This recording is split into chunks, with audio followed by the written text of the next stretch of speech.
Shalom. Kembali kita brother. Yes. Di acara kita yang terkasih dan tersayang ini dan terheboh ini brother.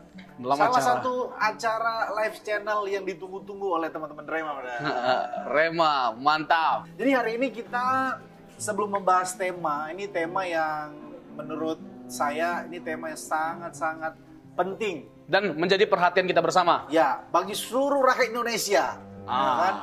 Tapi kita mesti kasih tahu kita lagi ada di mana nih, brother. Iya, lagi-lagi nih. Ini tempat yang sangat cozy nih ya. Yoi. Di mana, brother? Kita lagi ada di Jalan Proklamasi nomor 76. Which is kita ada di toko buku Immanuel. Yes. Ini tempat yang sangat memberkati, banyak orang diperlengkapi melalui toko ini. Karena ada banyak buku-buku yang dapat menambah wawasan spiritual ataupun psikologis, emosional, dan lain sebagainya. Dan ada kafenya juga. Ada kafe juga, kita sedang ada di kafe toko buku Immanuel. Nah, hari ini benar kita membahas seputar pemilu. Ya. Karena kita ada di tahun pemilihan umum, ini euforia, sedang pesta demokrasi, pemilu. Jadi kita mengusung tema tentang pemilu yang damai. Yes. Jadi tagline-nya itu ya. Pemilu yang damai. Jadi Rema mengusung tema pemilu yang damai mungkin sebagai pendahuluan. Coba saya punya statement gini, brother. Jadi pemilu yang damai dan jujur itu merupakan landasan utama dari yang namanya demokrasi. Jadi kita harus betul-betul memastikan kelancaran dari proses ini betul-betul memang lancar, secara damai, Semua pihak ya. secara jujur dan adil. Dan kita juga memastikan bahwa semua tercover atau terlindungi dengan baik. Baik itu yang akan dipilih ataupun yang akan memilih. Tahun ini, brother, kita pesta demokrasi kita itu bersamaan semuanya. Ya. Baik memilih calon presiden, wakil presiden, baik memilih DPD, DPRD, DPR RI, semuanya serentak. Di tanggal 14 Februari. Sedap. Pada saat Hari Kasih Sayang. Wah, jadi tagline kita ini pas banget ya. Iya dong. Di pemilu yang damai dan apalagi di tanggal 14 Februari itu Hari Kasih Sayang. Hari Valentine Day. Hari kasih sayang. Nah, untuk itu ya kita harus melakukan pemilihan umum itu dengan apa? Dengan kasih sayang. Iya. Jadi tanggal 14 itu bukan sekedar kasih sayang, tapi kasih suara juga. Iya, itu otomatis sama pilihan yang tepat. Nah, ya ini akan kita bahas nanti ini. Yes. Nah, jadi kita lebih fokus ke pemilihan yang paling puncak, yaitu presiden dan wakil presiden mungkin, brother. Ya, kita punya 3 calon kandidat ya. Putra terbaik bangsa ini yang sudah diusung dari berbagai macam partai. Nah, nanti bagaimana kita di program ini melihat apa yang harus kita lakukan nanti ke depannya. Nah, coba kita bahas lebih lanjut, brother. Namun sebelumnya mungkin kita mesti gini, brother. Kita mesti reminder kepada teman-teman Rema bahwa kita ini sebagai pengawas. Kita sama-sama mengawasi proses berjalannya pesta demokrasi ini. Tentu ini juga sebagai bagian evaluasi kepada baik itu kepada militer, dalam hal ini TNI, kemudian Polri, kemudian hakim, pengadilan, jaksa, dan semua perangkat-perangkat KPU. Terlebih khusus KPU juga, perangkat-perangkat atau instrumen negara ini harusnya bersikap damai, jujur, adil. Pokoknya pastikan bahwa tidak ada praktek kecurangan, praktek penyimpangan, kemudian praktek-praktek yang membuat pelaksanaan pemilu kali ini terhambat. Nah, jadi mungkin dari saya begitu, brother ada mau kasih sesuatu untuk bagaimana menyikapi pesta demokrasi ini, brother? Iya, bagi saya pandang kekristenan bagaimana? Benar. Jadi terkait dengan demokrasi itu kan ada unsur tadi adil, jujur, damai. Nah, ini sesuatu yang harus dilakukan, diperjuangkan oleh semua pihak atau elemen. Jadi bagaimana kita memastikan bahwa semuanya itu berjalan dengan baik, berjalan dengan lancar. Ya secara khusus para kandidat yang ada, mereka adalah orang-orang yang juga terlibat aktif untuk menghadirkan ya rasa aman, terus damai. Bagaimana mereka bertanding nih ya, bertanding secara fair. Fight lah, bertarung, menghadirkan gagasan, visi misi, bagaimana memajukan bangsa ini. Tadi brother sudah singgung terkait dengan mereka adalah putra terbaik. Nah, mereka harus menunjukkan kualifikasi mereka sebagai pemimpin yang layak dicintai, dipilih oleh rakyat. Mereka juga adalah orang-orang yang secara khusus ya berperan aktif untuk menghadirkan suasana yang baik, suasana yang damai. Karena kalau tidak, ya kita tidak ingin ada sesuatu yang buruk ya terjadi ya, seperti perselisihan, kerusuhan. Nah itu yang kita, itu yang kita cegah. Hoax. Ya secara khusus para kandidat itulah yang berjuang untuk tidak terjadi seperti itu. Makanya ya jangan malah jadi saling nyerang satu dengan yang lainnya. Lebih bagus kita terfokus dalam menyampaikan ide atau gagasan bagaimana cara memajukan bangsa Indonesia. Karena kemajuan bangsa ini bukan hanya sekedar dilakukan oleh satu orang. Ya, semua orang harus terlibat agar bangsa ini benar-benar menjadi lebih baik untuk kedepannya. Nah itu menjadi kerinduan kita bersama dan bukan hanya sekedar kerinduan kita bersama, tapi tanggung jawab kita bersama. Mungkin itu dulu terkait dengan pendahuluan saya, brother. Wah mantap banget, ngeri. Jadi secara substansial, brother melihat proses demokrasi kita ini sejauh ini fine kah atau bagaimana, brother? Nah ini yang sulit dijawab. Nah, kalau kita lebih memaknainya secara positif aja, brother. Positif ya. Jadi ya kita punya harapan lah ya. Kita berharap lah ya Indonesia ini benar-benar menjadi lebih baik, maju ke depannya, semakin damai, ya. Dan ya kita berharap di tanggal 14 Februari itu tidak ada kekacauan, tidak ada kerusuhan. Amin. Ya. Karena apa? Namanya juga pesta demokrasi, di mana ada keterbukaan, keadilan di sana, terus bersifat umum dan bebas. Semua orang bebas untuk menentukan siapa yang mereka pilih. Tidak ada tekanan, tidak ada pengkondisian, mengarahkan orang untuk pilih ini kalau enggak begitu. Apalagi sampai mengecam. Itu kita jauhkanlah hal-hal yang seperti itu, hal-hal yang tidak baik. Hal-hal yang berpotensi untuk memecahkan bangsa ini kita harus jauhkan, ya kita harus singkirkan. Jadi memang kita ini hadir dalam konteks memberikan kontribusi ya, brother. Kontribusi. Maksudnya kontribusi kita sebagai anak-anak bangsa, khususnya dalam hal ini kita sebagai umat Kristen, di mana kita memiliki satu pemahaman bahwa kita ini adalah orang-orang yang membawa damai. Seperti dengan tema kita, yaitu pemilu yang membawa damai. Nah tentu kepercayaan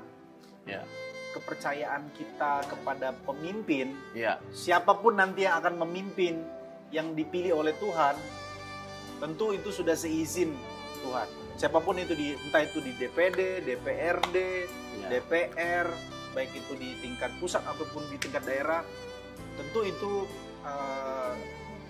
kita diharapkan seperti kitab Roma ya, brother ya, bahwa kita harus tunduk kepada pemerintah. Roma 13. Karena pemerintah itu sebagai wakil Allah. Di bumi ini. Di bumi ini kan. Lalu di PL juga dikatakan bahwa berdoalah untuk bangsamu, untuk kotamu supaya mengalami kesejahteraan. Nah, saat ini, brother, kalau kita lihat pesta demokrasi kita ya, dibandingkan 5, 10, 15, 20 tahun yang lalu, ini saya rasa lebih aman gitu, brother. Lebih damai. Bukan saya mau katakan bahwa yang dulu-dulu itu secara historisnya buruk ya. Tapi semua mendapatkan tempat, mendapatkan kesempatan lalu juga kandidat-kandidat ini benar-benar dilibatkan. Wah, kemarin saya lihat debat capres, debat wapres, sama-sama ya, walaupun ya pro dan kontra ya. Namun sama-sama memberikan gagasan demi gagasannya, dan kita sebagai umat Kristen, khususnya dalam hal ini sebagai hamba Tuhan, kita harus benar-benar memberikan keteduhan kepada jemaat. Iya, betul. Maksudnya jangan sampai tadi kata brother, kita tendensius untuk, kita nggak boleh dong dari atas mimbar berkata, pilih nomor 1, nomor 2, atau nomor 3. Itu kayaknya ya kita menjauhkan diri lah dari keterlibatan politik praktis seperti itu. Jangan sampai kita terjatuh di dalam hal itu ya. Ya apalagi kita sebagai anak Tuhan, ya kita harus benar-benar menjunjung tinggi demokrasi itu gitu loh. Jadi semua orang warga Kristen harus kita berikan ruang bagi mereka untuk mengemukakan mengemukakan pilihan mereka, siapa dan alasannya bagaimana. Tapi kalau saya untuk di pendahuluan ini berada terkait dengan pemilu kita, saya sering mendengar kalimat seperti ini. Nah, ini menjadi polemik. Ya, bukan polemik sih. Tadi kan kita jadi perenungan. Ya, perenungan lah. Tadi kan kita sudah sepakat bahwa kita lebih baik menggunakan kalimat-kalimat positif aja. Kalimat-kalimat yang membangun, karena kita cinta dengan bangsa ini. Dan kita harus benar-benar membangun rasa cinta atas bangsa ini dan rasa cinta terhadap pemimpin kita. Supaya ada apa? Ada apresiasi, ada rasa hormat, ada penghargaan terhadap institusi negara kita, secara khusus pemimpin tertinggi seperti presiden dan wakil presiden dan semua jajaran yang ada. Jadi harus ada trust ya yang kita bangun dalam diri kita supaya memang menjadi semakin lebih baik. Tetapi pemimpin-pemimpin kita juga harus aktif dalam membangun kepercayaan terhadap masyarakat. Dengan apa? Dengan integritas, dengan ketulusan, dan dengan keseriusan bahwa mereka menyadari mereka adalah perwakilan rakyat. Mereka mewakili rakyat, mereka hadir untuk rakyat. Nah, ini yang harus dikumandangkan, harus diingat dan harus dikerjakan bersama-sama. Nah, saya nggak jarang mendengar kalimat seperti ini, brother, bahwa aduh, pesimis dengan negara ini, gitu loh. Aduh, negara ini sudah terlalu rusak. Nah, kacau. Ini kacau dan sebagainya macamnya. Akhirnya jadi orang yang apatis, apalagi generasi milenial ya. Nah, jangan sampai seperti itu. Akhirnya kita apa? Golput, ya kan? Sikap acuh tak acuh. Nah, kita hindari sikap seperti ini. Jangan. Karena apa? Karena suara kita sangat menentukan. Pilihan kita itu sangat menentukan. Bagaimana keadaan bangsa kita untuk kedepannya. Itu sangat ditentukan oleh apa? Sikap kita. Oleh pilihan kita. Jadi, mari bersama-sama kita turut serta dalam ambil bagian. Kita harus dengan serius memikirkan bakal calon pemimpin kita.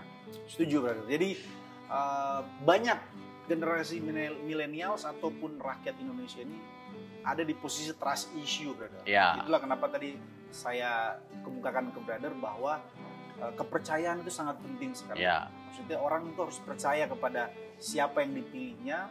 Nah, kita harus punya mindset ini bahwa pemerintah ini adalah wakil Allah. Itu sebabnya kita betul-betul harus memilih dengan benar, dengan tepat, dan juga menghadirkan kedamaian. Nah, jadi mungkin kita bisa lebih elaborasi lebih jauh terkait hal ini. Namun sebelumnya minum dulu lah. Ini enak sekali nih. Ini berat, brother. Ini air putih panas. Ini ada 36 manfaat dari air putih, brother. 1, menyehatkan tubuh. 2 dan ke-36 lupa, brother. Repot juga kalau lupa ya.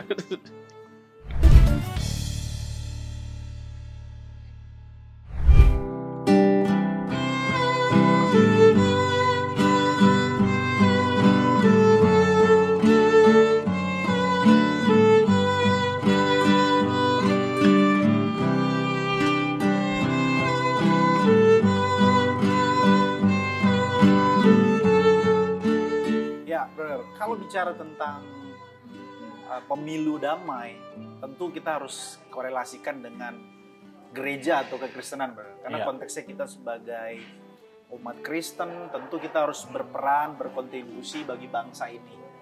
Nah, tadi tema kita kan tentang pemilu damai nih hari ini. saya teringat dengan salah satu teks dalam Alkitab punya sebagai rujukan utama kita, bahwa disebutkan di dalam Yesaya pasal 9 ayat 7 ataupun nanti di Alkitab Yesus itu ayat 6 itu ya, bahwa ada raja damai di sana.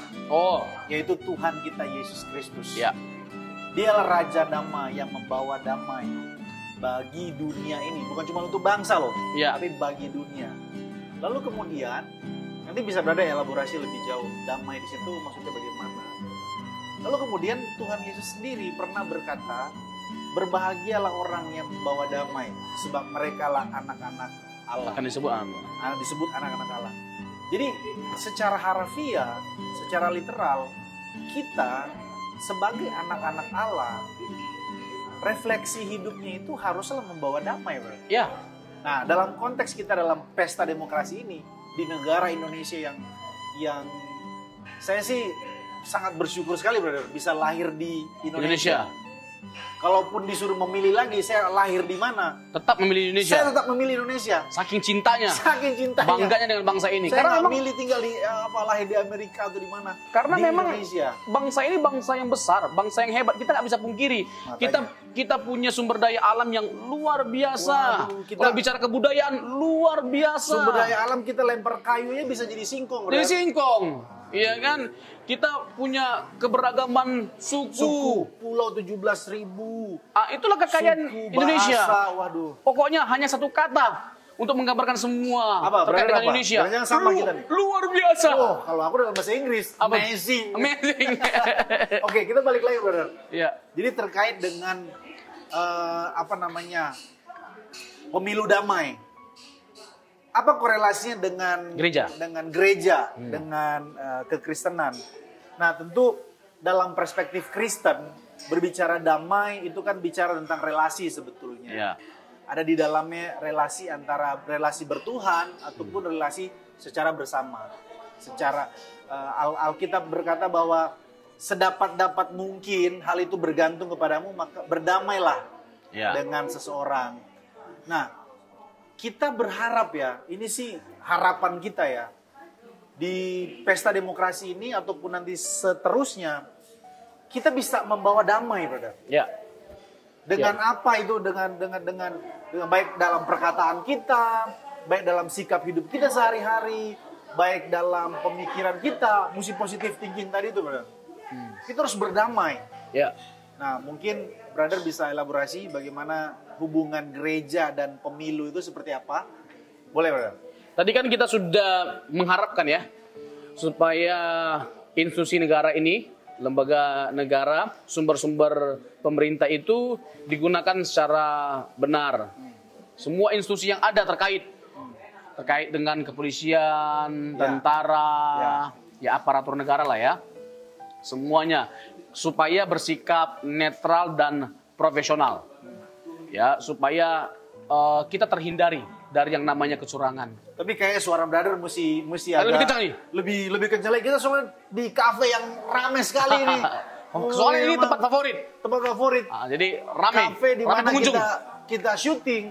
Tapi waduh. Iya, ini banyak penonton sebenarnya. Banyak penonton di luar penonton yang di televisi. Iya. Ini live langsung banyak juga penontonnya. Banyak penonton di sana ya kan. Jadi brother mesti agak kencang sedikit suaranya supaya jelas. Jadi apalagi kita sebagai anak Tuhan atau gereja harus benar-benar bisa dengan serius memikirkan kemajuan bangsa ini. Setuju. Itu bukan hanya tugas negara. Ya. Tugas kita sebagai anak-anak Tuhan bukan hanya tugas institusi negara, pemerintah, tapi tugas kita sebagai anak-anak Tuhan. Ya. Ada lagu begini ya. Wah, boleh. Ini mantap lagunya nih. Bagi bangsa ini kami berdiri dan membawa doa kami kepadamu. Sesuatu yang besar pasti terjadi dan mengubahkan negeri kami. Hanya namamu Tuhan ditinggikan atas seluruh bumi.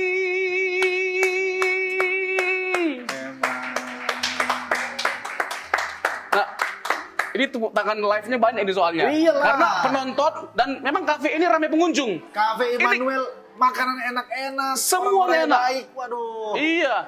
Dan yang punya juga humble. Oh iyalah. Orangnya, aduh, sangat merangkul Kita semuanya. masih disclaimer, namanya siapa ya? Adalah. Ya jangan kita sebutkan lah kan. Jadi nanti pilihan kita mau nomor 1, nomor 2, nomor 3 itu nggak jadi masalah. Oke. Poinnya adalah bagaimana kita menjadi anak-anak Tuhan yang terlibat aktif dan ikut serta dalam pemilihan umum ini dengan baik. Ya, ikut serta menghadirkan kedamaian seperti yang tadi Brother singgung, dan itu merupakan inti dari semuanya. Ya. Kita tahu bahwa Tuhan kita adalah Raja Damai. Ya. Dia disebut sebagai Raja Damai. Sebagai pengikutnya, ya kita juga harus menghadirkan kedamaian. Ya, kita harus menjadi pribadi yang membawa dampak dimanapun kita berada. Jangan ikut-ikutan jadi provokator. Jangan. Ya, Kalau bisa jangan. Kita hilangkan. Iya. Ya, sikap-sikap yang tidak baik. Kita harus menjadi orang-orang yang legowo. Kalau kita punya pilihan misalnya nomor sekian, lalu kalah legowo. Menang legowo. Ada juga yang sampai berantem, brother. Itu jangan, kalau bisa jangan. Keluarga, brother. Iya, satu keluarga misalnya berbeda pilihan. Berbeda pilihan. Nggak masalah. Kan yang penting kan masing-masing ada pendapatnya, ada pandangannya, dan ya dipersilakan sesuai dengan keyakinannya. Iya kan? Jangan sampai kita lupa bahwa kita ini saudara, keluarga gitu loh. Hanya karena pilihan. Waduh, kita sampai ribut, sampai baku bunuh kalau Iya. kata mereka. Iya, Gara-gara pilihannya berbeda ya kan? Iya. Sekarang kita apapun jadi bermasalah. Foto pun jadi bermasalah. Biasanya begini, ya kan?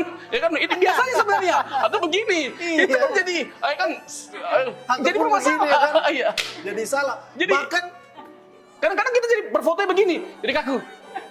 jadi kayak patung. Jadi kan mau gini salah, begini salah, begini salah. nggak usah itu. Ada juga, brother, Ah. fenomena di mana orang sekarang kalau berdoa dalam nama Tuhan Yesus, nggak ngomong amin. Takutnya mendukung paslon yang lain. Amin pun nggak disebutin, brother. Jadi- Aduh. Jadi maksudnya yang begini-begini seharusnya sudah bukan jadi soal bagi kita. Ya. Yang paling penting adalah gereja harus berperan aktif. Amin. Berperan aktif untuk memikirkan kemajuan bangsa ini. Oke. Apa yang perlu kita lakukan? Apa yang bisa kita lakukan Betul. untuk kemajuan bangsa ini? Bukan hanya sekedar pasif gitu loh, menanti apa yang bisa dilakukan oleh pemerintah untuk memakmurkan bangsa, mensejahterakan bangsa. Jangan jadi seperti itu. Gereja pendeta secara khusus Ya. harus benar-benar bisa menghadirkan kedamaian atas bangsa ini. Nah, kalau konteks pendeta atau hamba-hamba Tuhan ya, diharapkan kita ini kan sebagai mewakili hamba-hamba Tuhan, diharapkan untuk tidak terjun kepada politik praktis, brother. Ya. Yang tendensius, Mengarahkan. mengajak jemaatnya, Pilih nomor sekian. pilih nomor sekian, atau enggak pilih si Bapak A, si Bapak B, karena dia sedang mencalonkan jadi anggota DPRD dengan embel-embel, dia udah sumbang minyak, tepung, beras, dan lain sebagainya, ya kan. Diharapkan kita hamba-hamba Tuhan untuk tidak turut masuk ke dalam politik praktis seperti ini, tapi kita, yaitu tadi kata brother, kita harus membawa kedamaian, mengajak jemaat untuk memberikan suaranya, kontribusinya untuk memilih pilihan yang tepat.